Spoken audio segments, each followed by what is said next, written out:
नमस्कार दोस्तों, आज मैं आपको सुनाऊंगा तकदीर का खेल। बात बहुत पुरानी है। गुजरात के सूरत शहर में मनसुख लाल नाम के एक व्यापारी थे। इनका कीमती रत्न का कारोबार था। इनका कारोबार दुनिया के कई देशों में फैला हुआ था। पूरे सूरत शहर में इनका मान और सम्मान था। मनसुख लाल के दो बेटे थे जिनका नाम रामलाल और श्यामलाल था। रामलाल को दौलत और रुतबे का बहुत घमंड था, जबकि श्यामलाल एक शरीफ और सुलझा हुआ इंसान था। घमंड के साथ साथ रामलाल में ईर्ष्या और बेईमानी जैसे अवगुण भी थे। समय के साथ साथ मनसुख लाल की उम्र बढ़ती जा रही थी। ऐसे में उनके दोनों बेटों ने कारोबार में पिता का अधिक से अधिक हाथ बटाना शुरू कर दिया था। कुछ समय के पश्चात मनसुख लाल चल बसे और कारोबार का पूरा भार रामलाल और श्यामलाल के कंधों पर आ गया। बड़ा भाई होने के नाते रामलाल ने व्यापारिक फैसलों में अपनी मर्जी की चलानी शुरू कर दी। रामलाल बेईमानी और मक्कारी भरे फैसले लेने लगा। असली रत्न के नाम पर वह नकली रत्न का व्यापार करने लगा, जिससे उसका मुनाफा बढ़ने लगा। इस मुनाफे से उसका बाकी बचा चरित्र भी काला हो गया। दौलत के घमंड में वह परिवार में उन्मादी जैसा व्यवहार करने लगा।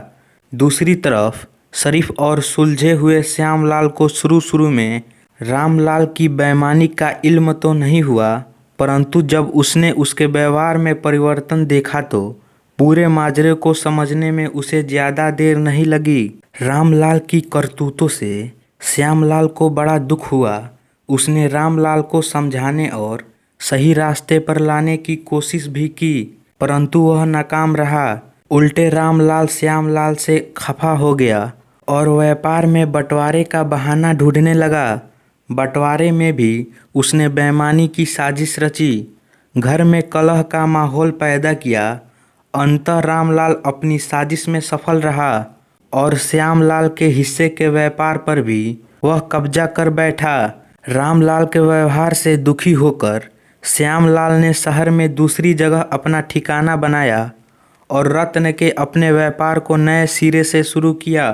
ईमानदारी की नींव पर शुरू हुआ श्यामलाल का व्यापार जल्द ही चल निकला।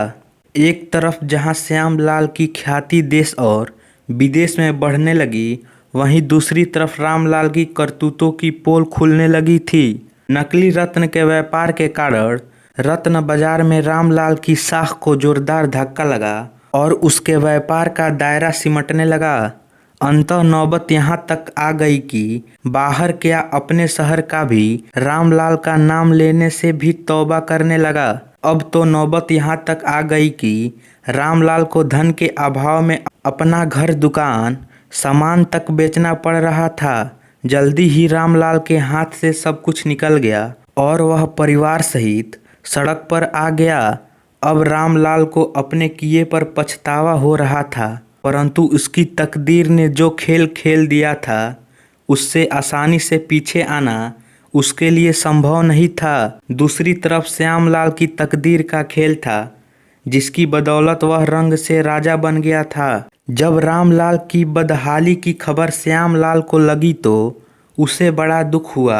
पुरानी बातों को भूलकर वह भागा भागा अपने बड़े भाई रामलाल के पास पहुंचा और रामलाल के लाख मना करने के बाद भी उसे परिवार सहित अपने पास ले आया। यह भी तकदीर का ही खेल था कि जिस भाई के साथ रामलाल ने बदसलूकी कर उसे सड़क पर पहुंचा दिया था, वही भाई आज उसे सड़क से उठाकर अपने घर में ले आया था। तो दोस्तों, आशा करता हूँ यह कहानी आपको अच्छी लगी होगी, तो इसे लाइक करें और हमारे चैनल को सब्सक्राइब करें। धन्यवाद।